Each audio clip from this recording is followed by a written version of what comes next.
So let's talk about a claim against an original creditor under the FDCPA, Fair Debt Collection Practices Act, which seems kind of strange because that only deals with debt collectors.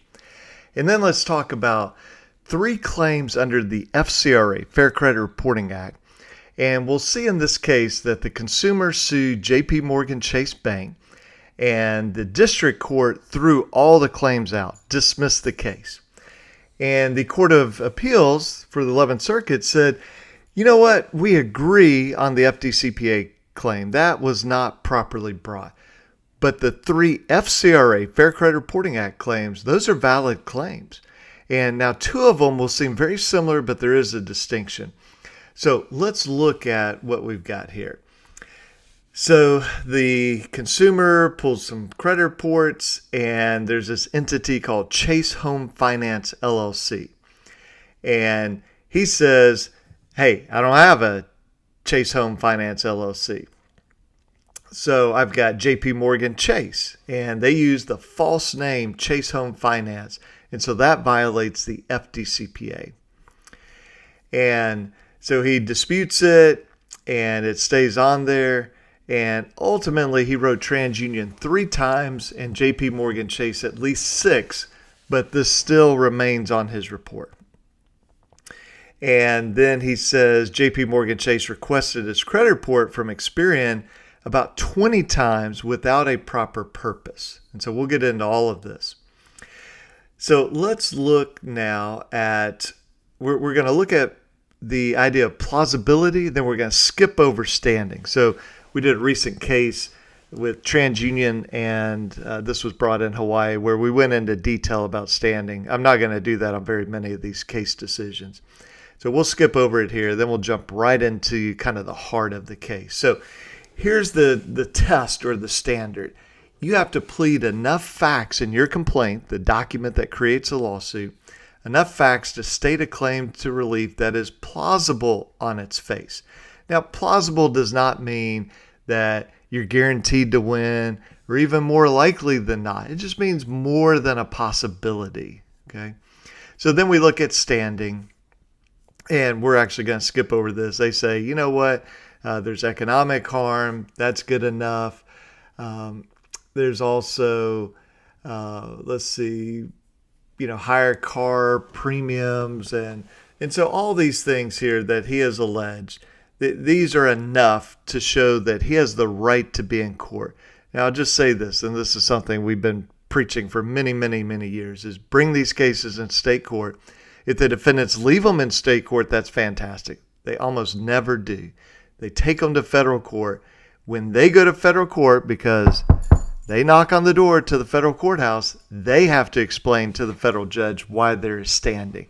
Now, if we file in federal court, that means we are the ones knocking on the federal door. We have to explain. So, all right, let's go into, they say, dismiss it. It's a shotgun pleading. Shotgun pleading is something that's, I won't say it's exclusive to the 11th Circuit, but the 11th Circuit is pretty sensitive to it. Just, you've got to make sure the pleading can be understood by the defendant. And they say, yeah, this is fine. So let's look at his claims. We're going to start with the FDCPA, what's known as the false name exception here. And so it's unlawful to use any false, deceptive, misleading representation in connection with the debt. Now, a debt collector can violate this. This is E14. A lot of times we talk about E8. That's a failure to mark as disputed. There's E2, E5, E10. Those are the more common ones. This is not so common, but this is known as the false name. So if you use a name other than the true name of the debt collector's business, then you'll be treated as a debt collector. So let me give you an example. There's a big hospital chain that they have a division inside the hospital, within the company, that they collect debts that are owed to the hospital. But they use a totally different name. It sounds like a debt collector.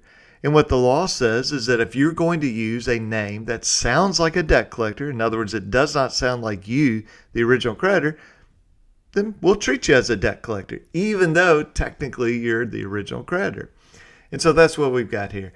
The question is, using this Chase Home Finance instead of JP Morgan Chase Bank, is that a false name? And they say no. And so let's look at what the law is. FDCPA ordinarily does not apply to creditors, but we have this false name exception. Well, what does that mean? Well, the court here identifies 3 requirements for it. So number 1, use a name other than its own.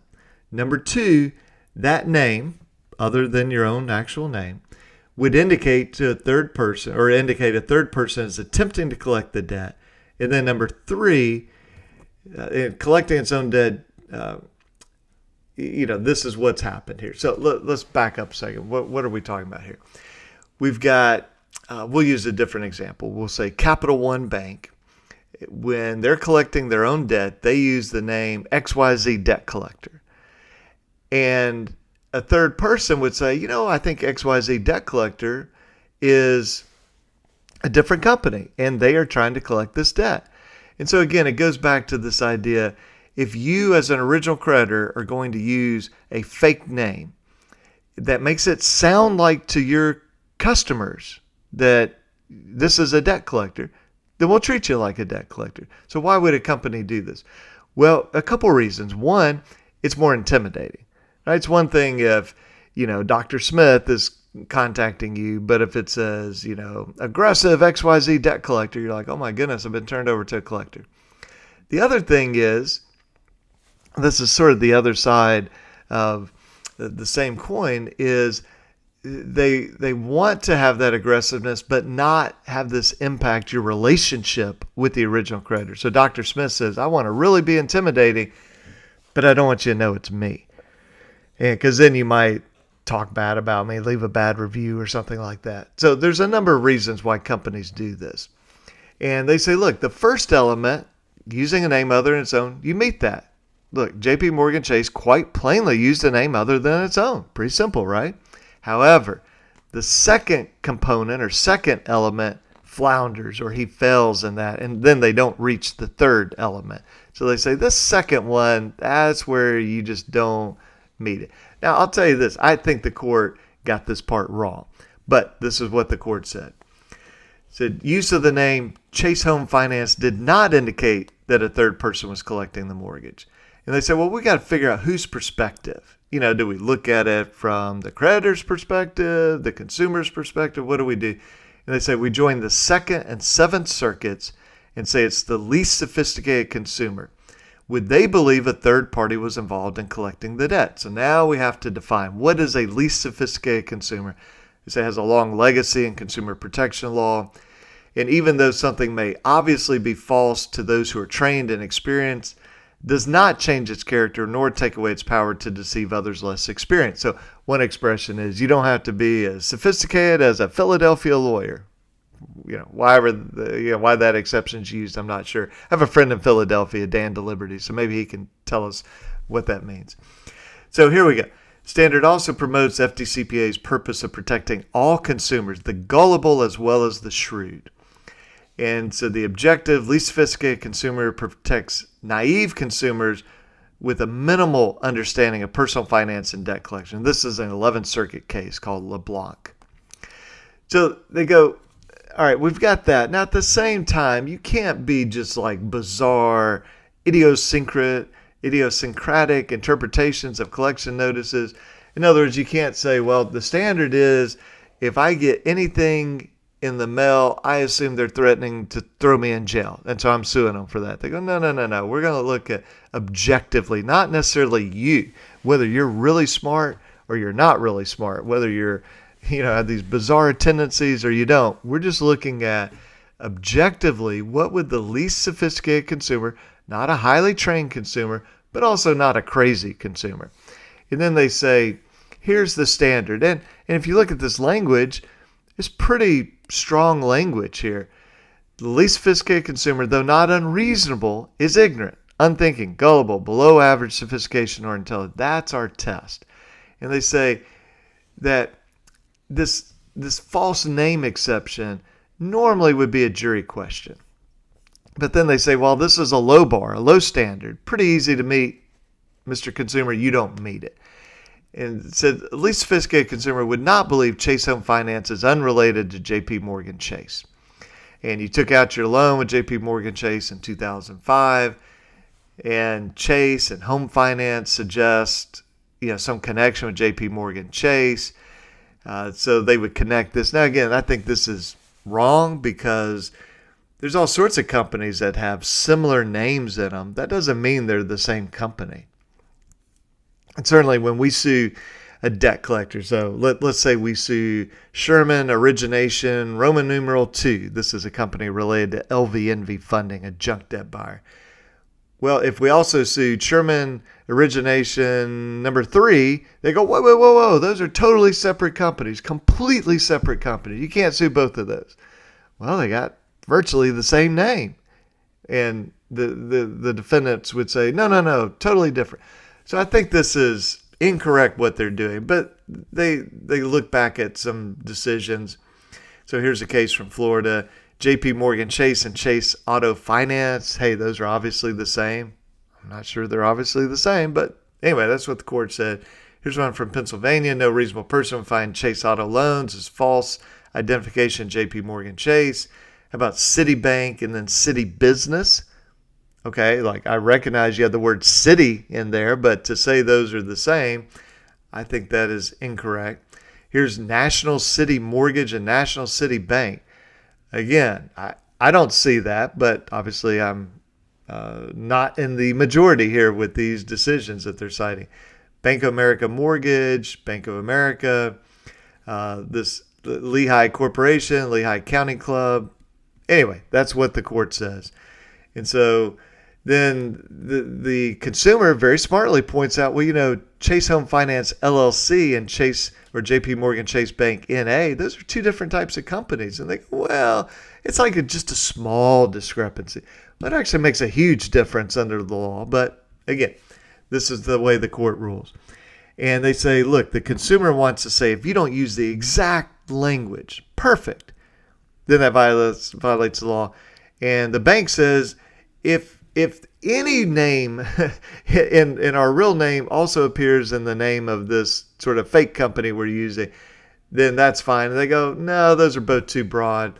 We're just going to do this least sophisticated consumer. And so anyway, the consumer loses. Now let's get to the Fair Credit Reporting. This is interesting. There's not a whole lot of analysis on this first one here, this failure to properly investigate. We'll look at it. Just understand they don't give us a lot of detail. The other two are the more interesting ones. So the FCRA requires consumer reporting agencies like TransUnion, Experian, Equifax to notify a person who provided the information. This is what we call a furnisher. This would be JP Morgan Chase here. So the credit bureau has to notify the furnisher, JP Morgan Chase, if a consumer disputes the information's accuracy. So in other words, if a company provides or furnishes information to a credit bureau, and then the consumer reaches out to the credit bureau and says, hey, that information that the furnisher provided is wrong, it's inaccurate, incomplete, and the credit bureau notifies the furnisher, now the furnisher has to investigate this. So on receiving notice, the person provided the information, the furnisher, is required to conduct an investigation. And if you negligently conduct that investigation, you're liable for actual damages. We talked about this in the context of the FDCPA, but it's the same idea of we have economic damages and non-economic damages. Think emotional distress.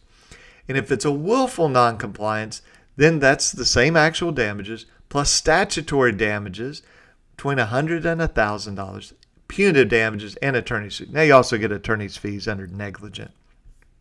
So if it's knowing or reckless disregard of the FCRA's requirements, that's the same thing as willful. And so what's reckless?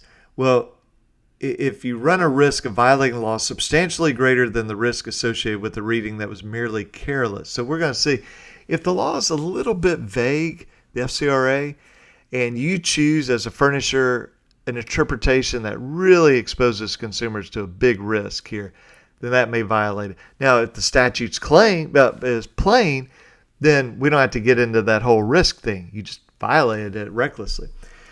So we think you willfully failed to comply. Now, they don't tell us the details of what exactly was in the dispute. Why was it inaccurate, the information? But they say disputed the allegedly false entry on his credit report at least 3 times. And they say that's going to be enough here. So here are the 4 elements. disputed the accuracy. JP Morgan Chase received notice from a credit bureau like TransUnion. Number 3, they failed to investigate. Number 4, recklessly disregarded its duty to investigate. And JP Morgan Chase says, well, you know what? Here's the problem, judges. There's no allegation we ever received notice from TransUnion. And if we didn't receive notice from TransUnion, we can't be liable. The court says that is not so. Now, they agree with the principle, but not the factual situation here. So, allegations JP Morgan Chase received it. And TransUnion has a statutory duty to provide notice to Chase. And they say, we're not going to assume that they shirked that duty. Now, I will tell you this. We have plenty of cases where TransUnion, Experian, even Equifax do shirk that duty. Okay, and that gets us into willfulness on the part of the credit bureau because they know they absolutely have to provide notice here. All right. So then they say, well, you don't have adequate damages. And the court says, no, there's adequate damages. Look, mental anguish or emotional distress, lost credit opportunities, paid higher insurance premiums, spent time and money trying to correct. So here we have the economic and the non-economic losses. And they say, that's good. So we have to sort of keep our place here. What are we looking at with the FCRA? They gave us that general rule. Negligence, you get certain damages. If it's reckless or willful, you get other damages. And so the first one is just sort of a good old-fashioned failure to properly investigate. And that's under S2B. Now, the other two claims have to do with pulling the credit reports. And I just want to take a moment before we dive into the text here.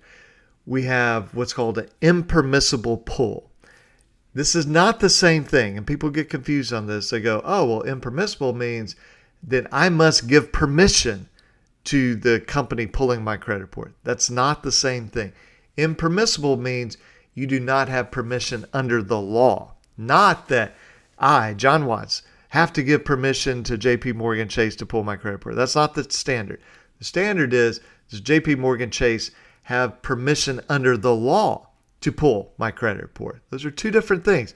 I see people all the time confusing these.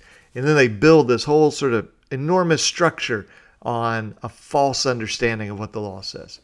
So number one, we look at, did JP Morgan Chase Bank have permission under the law, a permissible purpose to pull the credit report? Then number two, did they lie to the credit bureaus about their reason to pull the credit report? And thus they obtained the credit report under what's called false pretenses. So here we go. Violated two separate sections, one that prohibits obtaining a credit report for an improper purpose, and then number two, under false pretenses. So I have number 2 and 3 here because just remember, claim number one was that lousy investigation. All right, so here's the impermissible purpose. So you cannot use or obtain a credit report for any purpose unless it's obtained for a purpose for which the consumer report is authorized to be furnished. So you have to kind of look at that carefully. The general rule is nobody has a right to look at your credit report or to pull your credit report. But then the law carves out some reasons. It says, okay, well, here are some permissible purposes to pull a credit report. So this is 1681B-F1. So narrowly circumscribes the purposes for which a person may obtain a credit report. In other words, the law says, here are the reasons, and there are no other reasons. Okay, it's not that the law has to say, here are all the wrong reasons. No, the law just says you cannot pull a credit report unless you meet one of these exceptions. If you meet the exception, great. If you don't meet one of the exceptions, you have done an impermissible credit pull. So here's 1681B-A3, listing exhaustively all purposes for which a person may obtain a credit report. So here's one of the most common ones. Use the information in connection with the credit transaction involving the consumer and involving the extension. So think about this. This is looking into the future. We're thinking about in the future extending you credit. We're reviewing your credit. Maybe you have an account with us and we're reviewing your credit report to see, do we increase the credit limit, reduce the credit limit? In other words, we have an ongoing business relationship with you on an account, and so we're reviewing it. Or we're trying to collect an account. And this is where a lot of people misunderstand this. They go, oh, that debt collector pulled my credit report. They have no right to do that. Well, if they're thinking about or actually collecting an account, then they may be under this exception. There are some nuances to this. We'll cover those in a separate video. But just understand, there's a general concept. If you are thinking about doing business with a consumer and the consumer has actively reached out to you, and there's some other exceptions we won't talk about, or you're doing business, or you're collecting or thinking about collecting, then you may have the right to pull the credit report. So there's a footnote here. So the potential user has to certify the purpose, and JP Morgan says, well, you didn't allege we violated the certification requirement. And the court goes, guys, this is simple. You did allege that failed to certify. What's more, to comply with the law, you have to obtain it for a purpose authorized and certify. So if you fail to do either one, there's liability here. So just remember, permissible purpose plus they have to certify. And so here the consumer says, you obtained my credit report 20 times for use in litigation. That's the key. What was the use? What was the purpose of pulling the credit report? So he was involved in litigation, and the allegation is you pulled my credit report to help you in your litigation with me. I remember sitting in a deposition. This is probably 15, 20 years ago. Lawyer says to my client, well, I think you're not telling the truth because I pulled your credit report last night and here's what it says. And I looked at the court reporter and I said, I think we need to take a break. And the lawyer's like, what are you doing? This is my deposition. I'm like, we need to take a break. We walked down the hallway. He's like, what are you doing? This is my deposition. I said, my friend, you just committed a crime. I think you want to rethink your whole life here. He's like, what are you talking about? I can pull a credit report for litigation. I'm like, it's a bad decision.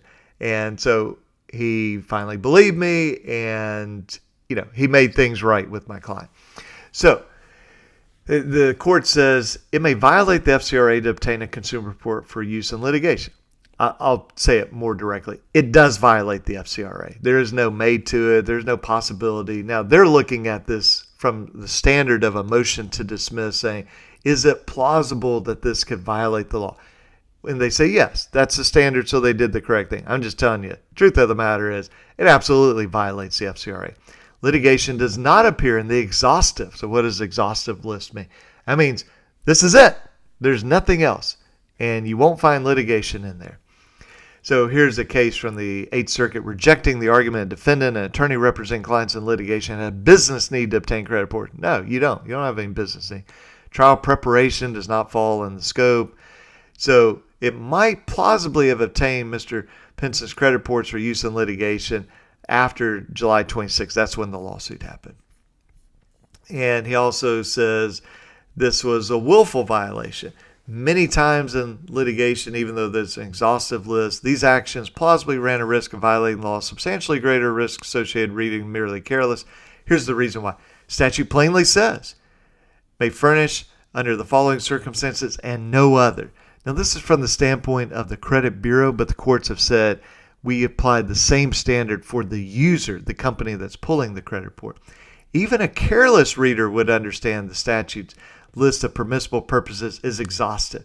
Now, JP Morgan says, no, we had a permissible purpose. You guys have past due account with us. So it's true, the FCRA permits a person to obtain a credit report to review or collect a consumer's account. And if, in fact, that's why you did this, JP Morgan Chase, you're good. But we don't know. All we have are the allegations of the consumer right now. On remand, that means when it goes back to the district court to continue on with this case, JP Morgan Chase may submit evidence explaining why it requested the credit report. And if the evidence supports that, then it will win. But here the consumer is, plausibly alleged the report was obtained for use in litigation, and we can't decide what's true. Now, here's the final piece of this, the false pretense. Now, a lot of people combine these two, impermissible purpose, false pretense. It's important to do what the court's doing here, which is to separate these out, to analyze them separately. Separately, the FCRA makes it a crime to knowingly and willfully obtain information on consumer from a CRA under false pretenses. this crime is contained in the same chapter as the rest of the FCRA, so you can sue on. Sometimes there are crimes that there is no what we call a private right of action. You can't sue on it. But here the court's saying, yeah, you can sue on this. So any person willfully violates any requirement imposed is liable. And same thing with negligence. And they say this circuit's never addressed the meaning of false pretenses. And every other court has ruled one way. We're going to rule the same way. Intentionally obtaining under the guise of a permissible purpose while intending to use it for an impermissible purpose can constitute false pretenses. Negligent misrepresentation will not suffice. It must intentionally misrepresent the purpose. So let's think about this for a second. A company could say, you know what, we want to pull the credit report of everybody in this certain apartment to see about making them a mortgage loan. And we had a case kind of similar to this. Well, do they have a permissible purpose? No, because the consumer has to take some affirmative action. They have to seek this out. Okay, and I'm putting aside this exception of something called a firm offer credit. We'll talk about that in another video. So we would say, well, this mortgage company has improperly pulled the credit report because they did not truly have a permissible purpose. But did they do it under false pretenses? Well, the 11th Circuit's explaining to us false pretenses is when you lie to the credit bureau and say, well, we have this permissible purpose, but really you're doing this for something else. Well, they were, in my example, they were trying to do it for a permissible purpose. They just didn't have it. So that would not be false pretenses. What if you have a auto dealer, finance manager, pulls your credit report and says, we're thinking about making you a loan, but really he's doing it because he wants to, check out your credit worthiness before he goes on a date with you. Well, that would be false pretenses, right? Because he had no permissible purpose. You weren't trying to get a loan from him. And he had an ulterior motive, a different motive for doing this. So just as the consumer alleged enough state of violation, he's alleged enough state of violation 1681Q, that's false pretenses. He alleged JP Morgan Chase knowingly and willfully made false representations to Experian, that's where they got the credit report, to obtain information, failed to disclose its true motivation, knowingly, willfully obtained information for use in litigation. Again, JP Morgan Chase may have obtained for a perfectly proper purpose, or it may have disclosed its true purpose to Experian, in which case it did not obtain the report under false pretenses. So maybe they said, hey, Experian, we're pulling this credit report for litigation. And Experian gave it to it. Well, that would be impermissible. That's at claim number 2. But it would not be false pretenses because the question is, did they lie to the credit bureau to get the credit report? And so here they did. So let's take a step back.